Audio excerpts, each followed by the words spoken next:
Gymnaste ukrainienne plusieurs fois sélectionnée en championnat national, Alissa, 14 ans, a quitté son pays avec sa mère pour pouvoir poursuivre sa passion en banlieue sud de Paris.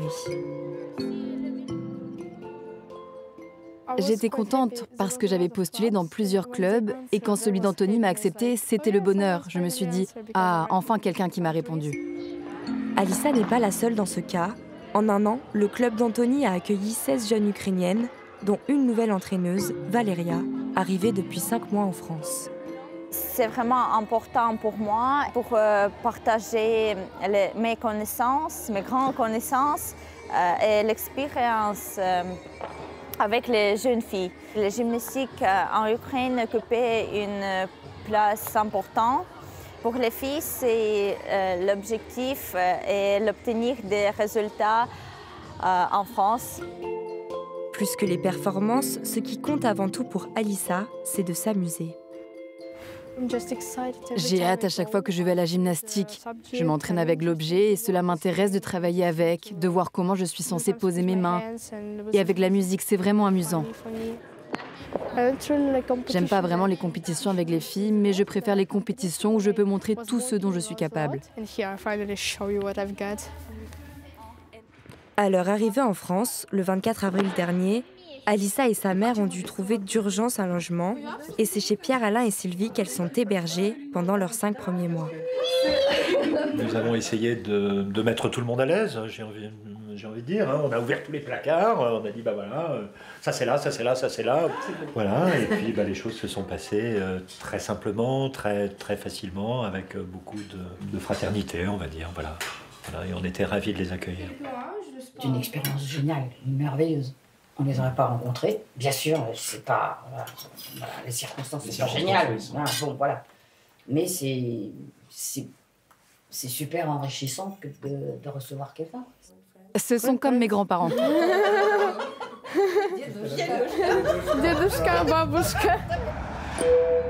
À 2500 km de là, dans l'appartement familial de Kiev, le père et le frère d'Alissa tentent de tenir le coup dans un quotidien rythmé par les coupures d'électricité et les alarmes.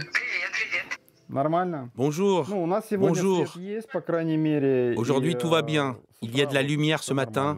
Il n'y avait pas de sirène.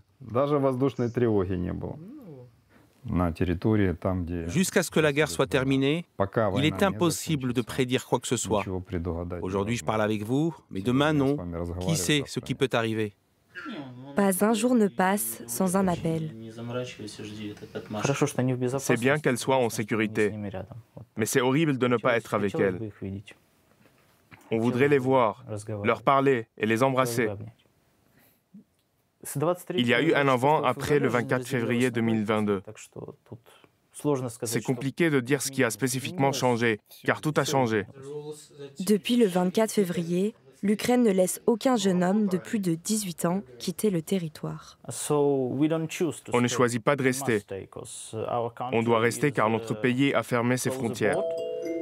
La séparation est d'autant plus douloureuse qu'ils ne savent pas quand elle prendra fin. C'est triste. C'est vraiment triste parce qu'ils nous manquent. On veut les voir, mais on ne peut pas. C'est difficile, mais nous restons optimistes et cet optimisme est notre force. En attendant des retrouvailles, Alissa s'adapte à sa vie en France, une intégration qui passe par l'école et l'apprentissage de la langue. Bonjour.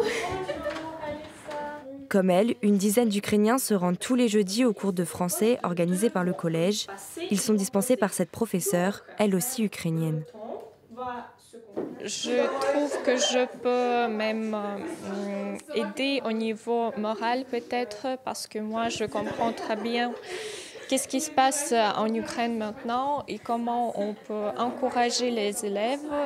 Ça, on doit apprendre, Valéria, par cœur. Le reste de la semaine, ces mêmes élèves sont affectés dans un autre établissement pour suivre les cours des collégiens français. Ils progressent donc plus vite.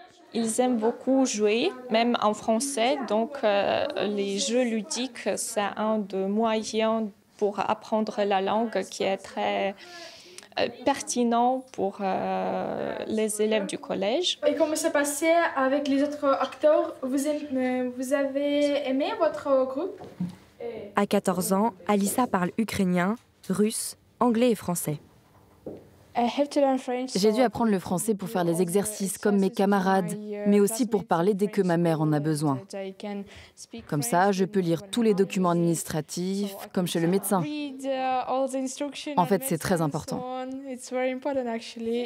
Pour qu'elle puisse être autonome, sa mère, Ludmila, a accepté de travailler en tant que femme de ménage alors qu'elle était manager en Ukraine. Elle a décroché ce CDI en juillet dernier. Sa motivation première, l'avenir de sa fille.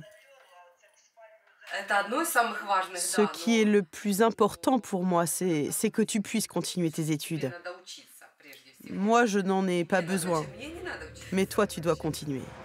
Travail, logement, école, l'intégration d'Alissa et sa mère leur permettent de s'accrocher malgré la séparation.